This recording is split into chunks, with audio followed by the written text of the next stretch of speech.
എല്ലാവർക്കും happy new year guys. നമ്മളിന്നൊരു solo trip പോവുകയാണ്. വേറെ എവിടെയല്ല, ജടായു പാറ അഥവാ ജടായു എർത്ത് സെൻറ്ററിലാണ് നമ്മൾ പോകുന്നത്. നമ്മൾ പാരിപ്പള്ളിയിൽ നിന്ന് ചടയമംഗലത്തോട്ടുള്ള റോഡ് വഴിയാണ് പോയത്. ചടയമംഗലമൊന്നും എത്തണ്ട, അതിന് തൊട്ട് മുമ്പേ ഇങ്ങനെ ജടായു എർത്ത് സെൻറ്റർ എന്ന് വലത്തുവശത്തോട്ട് കാണിച്ചിട്ടുണ്ട്. ഇവിടുന്ന് 1 കിലോമീറ്റർ ഒന്നുണ്ട് ചടയമംഗലത്തോട്ട്. അങ്ങനെ എൻട്രൻസിൻ്റെ അടുത്ത് എത്തിയപ്പോഴത്തേക്ക് ആ ചേച്ചി പറഞ്ഞു അവിടെ കേബിൾ കാർ കേടാണ്, അതുകൊണ്ട് വാക്ക് വേ മാത്രമേ ഉള്ളൂ, അതിന് 354 രൂപയാണെന്ന് പറഞ്ഞു. പിന്നെ ഗൂഗിൾ പേ ഒന്നും ഇല്ല, കയ്യിലെ കാശ് തന്നെ കൊടുക്കണം. അങ്ങനെ 10 രൂപയുടെ പാർക്കിംഗ് ഫീയും അടച്ച് നമ്മൾ 2 വീലർ പാർക്ക് ചെയ്തിട്ട് 354 രൂപയ്ക്ക് ടിക്കറ്റും എടുത്ത് പിന്നെ സെക്യൂരിറ്റി ചെക്കപ്പിൻ്റെ അടുത്തോട്ട് പോയി. അവിടെ പ്ലാസ്റ്റിക് ഐറ്റം ഒക്കെ നമ്മൾ അവിടെ വെച്ചിട്ട് വേണം പോകാൻ. പ്ലാസ്റ്റിക് ബോട്ടിലും കാര്യങ്ങളൊക്കെ ഉണ്ടെങ്കിൽ അവിടെ വെച്ചിട്ട് പോകേണ്ടി വരും, അതുകൊണ്ട് അതൊന്നും കൊണ്ടുപോയില്ല. പിന്നെ 865 സ്റ്റെപ്പ് എന്തോ നമുക്ക് നടക്കാറുണ്ട്, നടന്ന് കയറാറുണ്ട്. അങ്ങനെ നടത്താൻ തുടങ്ങി. പിന്നെ യോഗ വില്ലേജ് എന്നൊക്കെ എഴുതി വെച്ചേക്കുന്നത് അവരിതുവരെ സ്റ്റാർട്ടായിട്ടില്ല, ഇനി ആവത്തേ ഉള്ളൂ. അങ്ങനെ നമ്മൾ നടന്നൊരു ഗുഹയ്ക്കകത്തൂടെയൊക്കെ നടന്നു പോവുകയാണ്.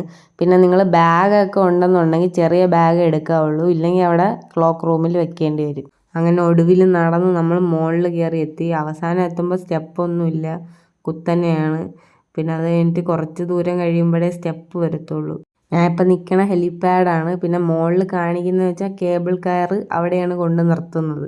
അങ്ങനെ അവസാനത്തെ കുറച്ച് പടികളും കൂടെ കയറി നമ്മൾ ജടായു എർത്ത് സെൻറ്ററിന് മുകളിലെത്തി. ലോകത്തിലെ ഏറ്റവും വലിയ പക്ഷിശില്പത്തിൻ്റെ അടുത്താണ് നമ്മളിപ്പോൾ നിൽക്കുന്നത്. 200 അടി നീളവും 150 അടി വീതിയാണ് ഇതിനുള്ളത്. നമുക്ക് കൊല്ലംകാർക്ക് അഭിമാനിക്കാൻ പറ്റാവുന്ന ഒരു കാര്യമാണ് ഈ ഏറ്റവും വലിയ പക്ഷിശില്പം നമ്മുടെ കൊല്ലം ജില്ലയിൽ തന്നെയാണ് ഉള്ളത്. കലാസംവിധായകനും ചലച്ചിത്ര സംവിധായകനുമായ ശ്രീ രാജീവ് അഞ്ചലിൻ്റെയും സഹപ്രവർത്തകരുടെയും 10 വർഷത്തെ പ്രയത്നത്തിൻ്റെ ഫലമാണ് ഈ ഒരു പക്ഷിശില്പം.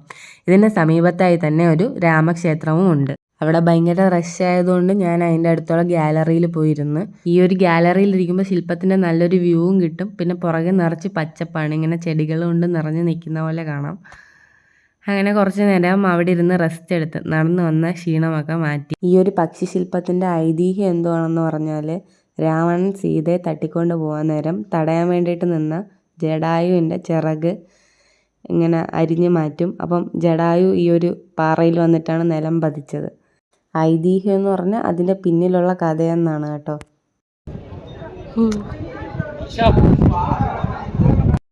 കുടിക്കണമെങ്കിൽ ഇങ്ങനെ ഇടികൊണ്ട് ചായ കുടിക്കണം.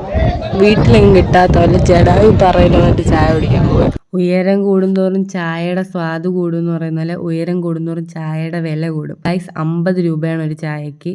പിന്നെ ഒരു കുക്കീസ് വാങ്ങിച്ചു, അതിന് 10 രൂപ. അങ്ങനെ വെയിലൊക്കെ കൊണ്ട് സൺ ബാത്ത്ഡ് ആയിട്ട് ചായ കുടിച്ചുകൊണ്ട് നിൽക്കുകയാണ്. ഞാൻ വോയിസ് ഓവർ ചെയ്യുന്നത് എന്താണെന്ന് വെച്ചാൽ, ഞാൻ പറയുന്നൊന്നും കാറ്റ് കാരണം കേൾക്കാൻ പറ്റുന്നില്ല. അത് കഴിഞ്ഞിട്ട് നമ്മൾ ശ്രീരാമസ്വാമിയുടെ പാദം കാണാൻ വേണ്ടിയിട്ട് പോയി. അത് ഗ്ലാസ്സൊക്കെ ഇട്ട് അടച്ച് ഭദ്രമായിട്ട് വെച്ചിട്ടുണ്ട്. പിന്നെ നമുക്ക് ടെമ്പിളിൻ്റെ ഫ്രണ്ടിൽ നിന്നിട്ട് ചടയമംഗലം ടൗണിൻ്റെ ഒരു ഫുൾ വ്യൂ തന്നെ കാണാൻ പറ്റും. ടെമ്പിളിൻ്റെ വീഡിയോ ഒന്നും എടുക്കാൻ പറ്റാത്തതുകൊണ്ട് ആ സൈഡിലോട്ട് എടുത്തില്ല. പിന്നെ അവിടെ നിറച്ച് കുരങ്ങൻ കുഞ്ഞുങ്ങളുണ്ട്, അതുകൊണ്ട് സൂക്ഷിക്കുക സ്വന്തം ബിലോങ്ങിങ്സ് ഒക്കെ.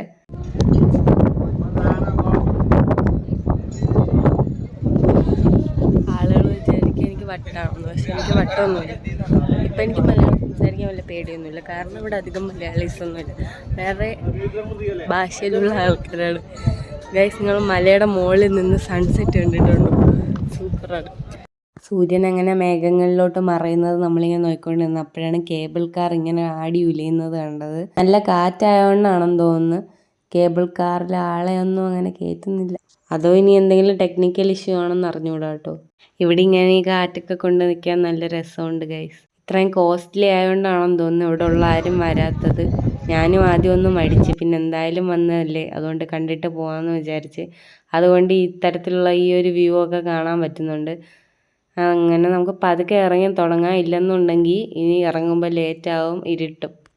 ഇപ്പോഴേ തന്നെ സ്ട്രീറ്റ് ലൈറ്റൊക്കെ ഇട്ട് വെച്ചിട്ടുണ്ട്. അങ്ങനെ നമ്മൾ സൺസെറ്റ് നോക്കി താഴോട്ട് ഇറങ്ങണം. നേരെ നോക്കി ഇറങ്ങാം, ഇല്ലേ മൂടും കുത്തി വീഴും. നമ്മൾ തിരിച്ച് പോവാണ്. മുകളിലൊക്കെ അത്യാവശ്യം നല്ല കാറ്റുണ്ട് കേട്ടോ. പോകുന്ന വഴിക്കൊക്കെ നല്ല കാറ്റുണ്ട്. ഇങ്ങനെ നടന്നു പോവുകയാണ്. അത്യാവശ്യം ആളും ഉണ്ട്.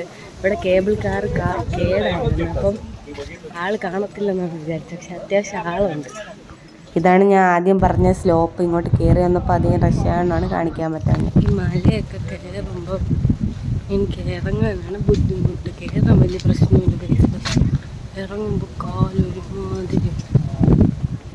കയറാൻ വലിയ വിഷയമില്ല, വേഗം കയറി വരായിരുന്നു. അങ്ങനെ പടികൾ ഓരോന്നോരോന്നായിട്ട് ഇറങ്ങുവാണ്. ഇറങ്ങുമ്പോഴും നല്ല രസമുണ്ട് കാണാൻ. ഇവിടെയൊക്കെ ഈ ഒരു ഫ്രെയിം നല്ല രസമുണ്ട്. അങ്ങനെ പെട്ടെന്ന് അങ്ങ് ഇറങ്ങി പോവുകയാണ്. കുരുട്ടുകൾ ഓട്ടം തുടങ്ങി ഗൈസ്. ഇത് കാണുമ്പോൾ കുട്ടിക്കാരാണ് ഓർമ്മ വരണം. ചാടി പോയിട്ട് അടികൊണ്ടൊരു കാലം പേടിച്ച് ഓൾ റൈറ്റ് എന്നൊക്കെ ചോദിച്ചു. ഹിന്ദിക്കാരനായതുകൊണ്ട് ആ കൊച്ച് കണ്ണുരുട്ടി കാണിച്ചിട്ട് അടുത്ത 2 ചാട്ടം ചാടിയിട്ട് പോയി. അപ്പം മനസ്സിലായി അവനൊരു കുഴപ്പമില്ലെന്ന്. അങ്ങനെ സമാധാനമായി. ഈ കാണുന്നത് നമ്മുടെ കേബിൾ കാറിൻ്റെ പാസ് എടുക്കുന്ന സ്ഥലമാണ്. അവിടെ എയർപോർട്ടിൻ്റെ ഒരു പ്രതീതി തോന്നുന്നതാണ് പലരും പറഞ്ഞ് കേട്ടിട്ടുള്ളത്. പക്ഷെ അവിടെ കയറാൻ ഭാഗ്യമില്ല. അതുകൊണ്ട് നമ്മൾ തിരിച്ച് വീട്ടിലോട്ട് പോവുകയാണ്.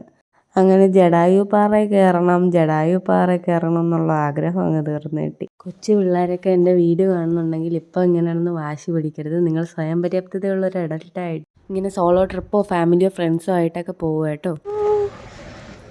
അങ്ങനെ നമ്മളുടെ ഇന്നത്തെ വ്ളോഗ് ഇത്രേ ഉള്ളൂ. അപ്പോൾ ശരി ഗൈസ്, ഇന്നത്തെ വീഡിയോ ഇത്രയേ ഉള്ളൂ. ഈ സ്വയം പര്യാപ്തയായ അഡൽട്ട് വീട്ടിൽ പോയി ലേറ്റായതിന് അമ്മയുടെ വഴക്ക് കേൾക്കട്ടെ. ബൈ.